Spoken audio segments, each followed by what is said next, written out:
Oi, gente, tudo bom? Uma boa literatura, às vezes, é aquela que também te causa um incômodo, aquela sensação de que você está vivenciando aquela situação que está sendo retratada no livro de uma forma tensa. Às vezes é aquele trabalho que te tira da tua zona de conforto. E eu senti muito isso ao ler o livro Um Amor Incômodo, da Elena Ferrante, que é uma italiana que ninguém sabe a identidade dela, é uma escritora que escreve através de pseudônimo, então ninguém conhece a escritora. E ainda assim, ao ler o trabalho dela, eu senti muito a presença de uma mulher poderosa, uma mulher que tem os seus traumas e as coisas que ela precisa superar. Isso tudo está retratado no livro, que é uma obra ficcional, mas que com certeza muitas pessoas, especialmente muitas mulheres, passam hoje em dia e sempre passou, porque ser mulher não é fácil, né? Então, se você gosta de uma obra profunda, com uma descrição muito envolvente, mas que tenha um texto pesado, tenso, que vai realmente te causar um incômodo, eu aposto que se você tá nesse perfil, você vai gostar dessa obra.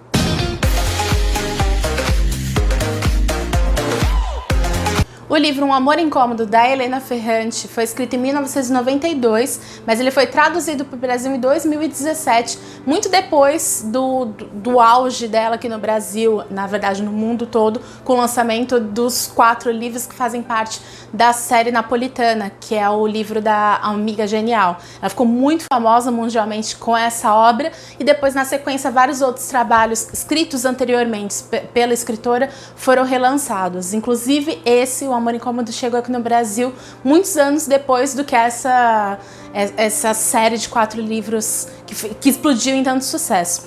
Um Amor Incômodo conta a história do falecimento de uma senhora, a Amália, e especialmente da relação que a filha dela, Adélia, tinha com a mãe e todos os bastidores, toda a história conturbada entre essa mãe e essa filha, que envolve também o tio dela, o pai dela, um amigo da família, enfim. É uma história bem complexa, é um drama familiar realmente, mas que vai muito mais do que isso, vai muito além. Na verdade, é uma obra que fala sobre violência doméstica, essencialmente. Então, é um livro que realmente ativa gatilhos. Se você tem problemas com isso, se você se sente incomodado com isso, tem algum trauma, talvez não seja um livro para você, ou comece a ler já avisado dessa situação, porque realmente está sempre muito presente e é bem descritivo também, mas fala também muito da questão mesmo da mulher. A mulher em se descobrir, a mulher que é podada, a mulher que sempre está sendo vítima de preconceitos e visões e julgamentos da sociedade, e o quanto isso afeta não só ela, mas gerações posteriores a ela. E é impressionante como, de fato, muitas coisas que são faladas no livro mexeram comigo de uma forma muito íntima. Por mais que as situações sejam diferentes de coisas que eu já passei e tudo mais, algumas são parecidas, mas você se coloca na posição da personagem, sabe? E é muito interessante a forma como a autora escreve tudo isso. Ela realmente te envolve e te faz sentir empatia pelas personagens. A Adélia, que é a protagonista, a filha da Amália, ela é uma ilustradora de revista em quadrinho que mora em Roma, mas ela foi criada em Nápoles, a família dela é de lá. E aí ela acaba saindo dessa região, isso é contado somente em flashbacks, né, em descrições do que aconteceu. E ela saiu de lá porque ela tinha sérios problemas com a família dela. A família dela era realmente uma família desestruturada. E com razão, né? Tinham vários problemas. E aí a mãe dela, um dia, tá indo, pegou um trem para ir visitá-la. E aí no caminho entre Nápoles e Roma, ela acaba desaparecendo, faz umas ligações estranhas para a filha. E aí nesse desaparecimento depois é descoberto que ela morreu afogada, que ela teria cometido um suicídio ou um afogamento acidental numa praia. E aí, depois disso, mostra já o enterro, e a partir do enterro é que a gente acompanha as próximas horas, as horas seguintes. Todo o livro, ele é passado nas horas seguintes após o enterro. Então tem um recorte na história. A história toda acontece num período muito curto de algumas horas após o enterro da Amália. E aí a Adélia começa sem perceber, você percebe que é uma coisa muito natural dela, ela começa a investigar o que foi que aconteceu com a mãe dela nas últimas horas, porque a mãe dela sempre foi uma senhora recatada, sempre usou cabelos típicos, né, da década de 50 e tudo mais. Sempre foi aquela mulher exemplar nesse sentido, nunca usou roupa muito decotada. E quando ela foi encontrada morta, ela tava com um sutiã seminua, só com sutiã, e com um sutiã cheio de rendas, todo bonito, que não fazia o perfil da mãe. Então a Adélia fica muito encucada com isso e começa a investigar. E aí que a gente começa a entender um pouco do passado dessa mãe, porque a Amália sempre foi uma mulher muito contida, especialmente por causa do marido extremamente ciumento que ela tinha, que é o pai da Adélia. E aí a gente conhece um pouco do passado. A Amália tinha um irmão, que até hoje está vivo, né, que é o tio da Adélia, que apesar de amar muito a irmã, fica muito claro que ele tem enraizado esse machismo. Então, assim, por mais que ele soubesse que a irmã dele sofria abusos do marido, que a irmã dele apanhava, que a irmã dele sofria muitas questões psicológicas, né, por causa desse ciúme doentio do marido dela, ele sempre foi a favor do cunhado. E isso vai afetando também a personagem, né?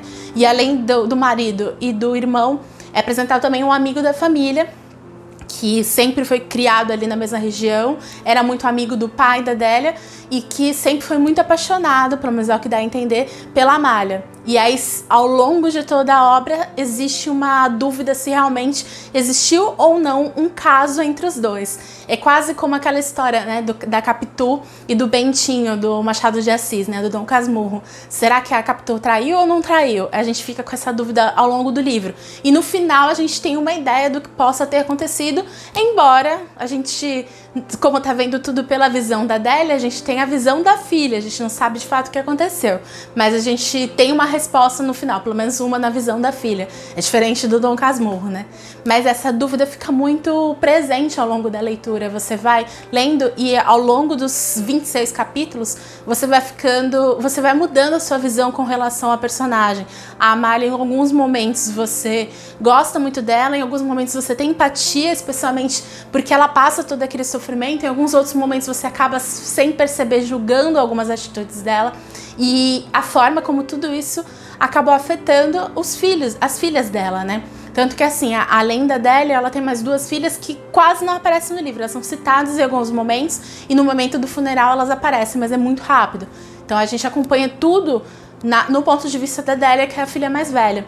E aí, ao longo dessa investigação que ela faz, a gente vai conhecendo outros personagens. Mas uma coisa que eu gostei muito da forma de escrever da Helena Ferrante é que ela não coloca muitos personagens. Ela coloca um número limitado de personagens, uma gama enorme de cenários. A gente tem uma descrição muito clara de Nápoles, tanto que eu me senti na região em vários momentos, e eu não conheço o local. Então eu adoro escritores que conseguem fazer isso, sabe? Ela me colocou na região sem eu nem fazer ideia de como é. E ela fez isso de uma forma primorosa. Eu não senti cansativo em nenhum momento. E aí são vários cenários, vários ambientes e poucos personagens. Então isso torna tudo muito mais intimista. Ao mesmo tempo que também torna um pouco claustrofóbico, sabe? É estranho. Apesar de ter tantos espaços, são espaços contidos. Então a Adélia tá sempre sendo perseguida, tá sempre sendo seguida, tá sempre com aquele fantasma da mãe dela na cabeça dela, sabe? Com aquele fantasma do passado. Ela tem muita culpa de muitas coisas e a gente só vai entendendo o porquê dela se sentir assim ao longo da leitura, especialmente nos últimos capítulos. Aí a gente entende de fato toda essa tortura que a Adélia se faz, sabe? Que provavelmente nem ela percebia que ela fazia nela. Então eu acho isso um grande mérito da autora, porque ela consegue realmente fazer com que a gente se sinta a personagem, sabe? Eu comentei sobre a forma de escrever da Helena Ferrante e é uma coisa que eu gosto muito. Eu acho que eu até comentei em alguma outra resenha um tempo atrás, de que eu gosto muito de livros que não são muito recheados de diálogos. Eu gosto muito mais daqueles trabalhos mais descritivos, que te colocam dentro realmente do ambiente e não precisa o tempo todo estar te explicando as coisas através de diálogos, de explicações fáceis. Eu não gosto muito disso, e a Helena Ferrante é exatamente dessa forma. Os textos dela são complexos, são descritivos ao máximo, tanto em questão de ambiente quanto em questão de sentimentos.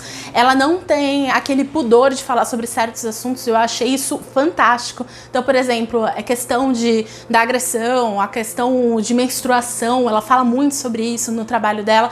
E aí, se você analisar que é uma obra que tem como essência a vida de duas mulheres, isso é natural que aconteça, né? Só que a gente percebe que isso na maioria das obras não acontece. E a Helena Ferrante não tem esse pudor, sabe? Ela realmente fala sobre menstruação, fala sobre sentimentos femininos, e eu achei isso fantástico, uma coisa que eu não tinha visto ainda outras autoras fazer.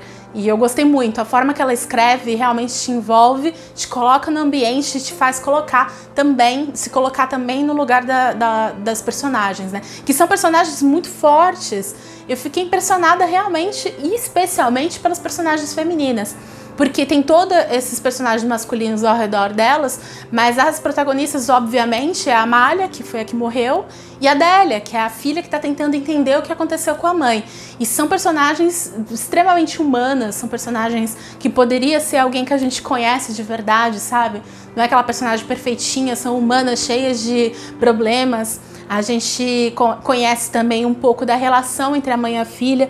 A filha, logo no início, a gente percebe que existe um rancor entre ela e a mãe. A gente percebe que uma coisa que a gente no dia a dia acaba não entendendo, mas a mãe é ser humano também, né?